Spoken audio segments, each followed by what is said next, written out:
trade, I don't have to say much about it, but can I just make one or two personal points? My dad was elected MP for Tower Hamlets 105 years ago in 1906, and his office in backed by the Trades Council. And so when we look back over the history to which Matt referred, many of it was in my lifetime and my dad's lifetime.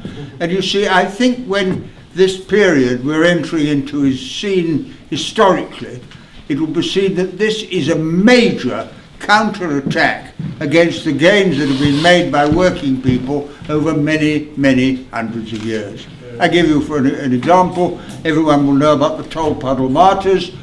They were sent to Australia as convicts because they organised trade unions. Then there were the Chartists who were arrested and attacked for wanting the vote, then the suffragettes. Then, of course, all the arguments that were used against improving society by people working themselves, the public sector, which is what it is, all these are now under attack, and it is an attempt to put the clock back. And it's a very big meeting tonight. I'm not surprised. I think a lot of people are coming together now because they realise what is at stake. And of course, if you give people the vote, they will vote for public services because they need them. So if you take away what they voted for, you're really taking away democracy itself.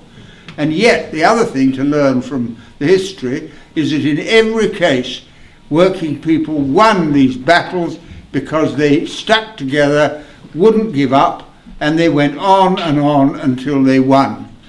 I mean, the suffragettes interest me very much because when my mum was born in 1897, women didn't have the vote.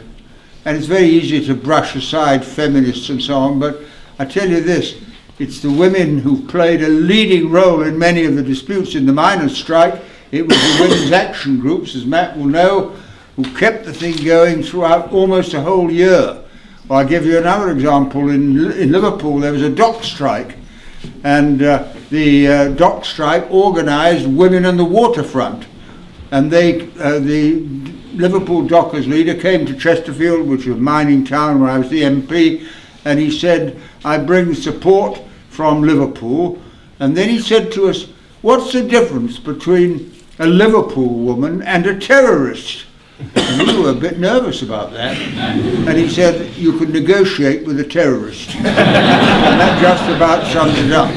So all the forces that we have acquired over the years are now at our disposal, provided we have solidarity. And solidarity is a very interesting thing. It simply means if you work together, you're more likely to make progress. During miners' strike, we had some American miners' unions come over to support the British miners. And one of them told this story about solidarity. He said, in our town, he said, there was a disused pit shaft and a little boy fell down it. And so we all gathered at the top of the pit shaft and we dropped a rope, and the little boy said, it's too short. So we found another longer rope and dropped it down, and the boy shouted, it's still too short. And we found a third rope and dropped it down, and the little boy said, I can't reach it. And then from the bottom of the pit, the little boy called out, tie your ropes together. That is what solidarity is about. If you work together side by side with people not in your union, not directly, but you recognise the validity of their case, then you become a force the government simply cannot resist. And I think as we enter this autumn period, you can be sure all the press will say this is the winter of discontent again, the unions run the country. You could have kidded me with that story, but all the old stories will come out.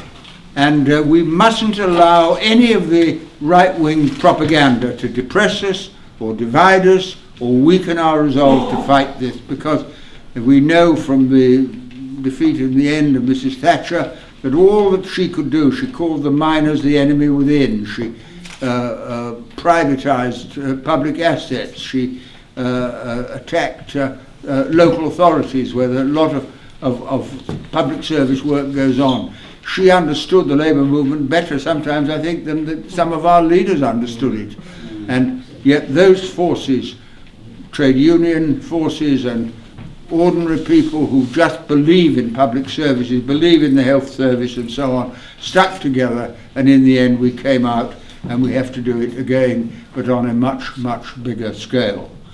And I do think that this is a very significant meeting. I mean, you know, I do lots of meetings, but to get an absolutely packed meeting on a, Tuesday night in London or anywhere is an indication that something is happening.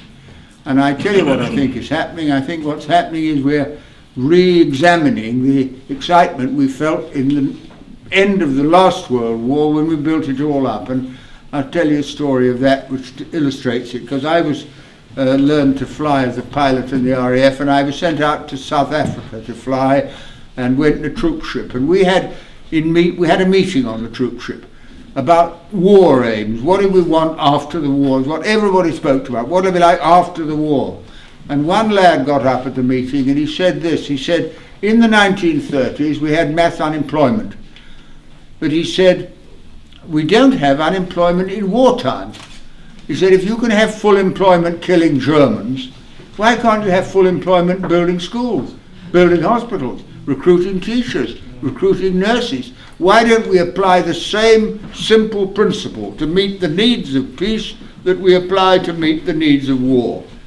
And that was how we got the NHS, that's how we got the public housing on a huge scale, that's how we got so many of the public services that the government now want to take away.